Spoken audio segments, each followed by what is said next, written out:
You did before the ICO, that was to raise money. You're currently raising money through Indiegogo. A lot of people are going the traditional route into VC land, investor land. How is your experience with the alternative ways of funding, and what is your opinion about that? So look, first of all, you need to know what type of company you want to build, right? I think that's the key thing that you need to kind of clarify for yourself. Do you want to build a company which is, a unicorn? Do you want to build a company which is highly profitable and you pay yourself dividends? What do you want, right? And I think that is something that I think a lot of people forget when they start their businesses, right? They say, okay, I want to make money, but there's different ways of making money as well, right? There's ways of selling the company, being profitable and so on and so forth. So I think this is the first question that I think people need to answer, right? And of course, the answer is conditioned by, certain industries, right? In certain industries, especially if you go, very consumer, then, you will need a lot of funding and you will need to appeal to certain type of investors, right? But I think there's, in my opinion, there's a lot of different, channels to fundraise, right? Obviously, one is, friends and family. That's doesn't go away. And usually, as long as you're very transparent that this can be lost money, then you're good to go. Nothing to lose.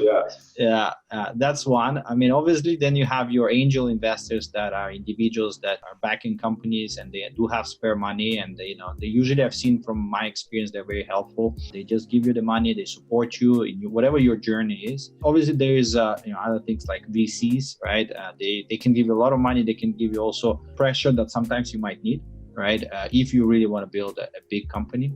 So they will be, tracking your KPIs and all that. But so that's, of course, another one. And then there's, other things like strategic investments, where you just raise money from somebody, not because necessarily of the money, but because of you want to align interests and make sure that, it becomes also your partner for your business, right? And, the fact that you co-own each other, or the strategic investor also share in your business, makes it more relevant that, he's not going to run away from the partnership, right? But beyond that, obviously we knew that there was a wave of crypto, people have been raising money there.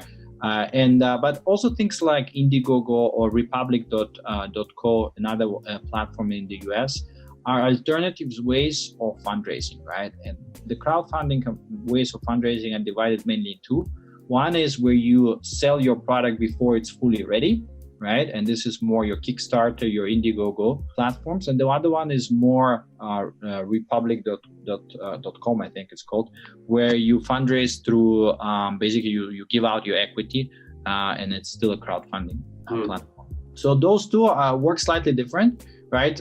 So one is really you're giving out equity. The other one, you don't need to give any equity. You say, look, I'm going to launch this amazing product and I want people to back me up, right? And I'm going to give you something extra, a big discount or, free service for a year if you back my campaign, right?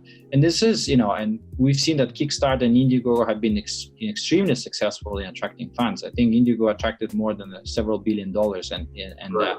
Kickstarter even more than that, right? So those are ways for people to also test whether their idea can work and whether people react. I think one important message is Gillette, which had all the money in the world, launched a Kickstarter or Indiegogo campaign just to check whether the new product had appeal to the market. So it's not always, this kind of alternative fundraising methods, they solve other problems as well. So they don't only solve the fact that, you can collect money, which is always great, but you can also collect feedback from the market, which sometimes, VCs, they might have an idea, they like you or they don't like you, but they are not the market.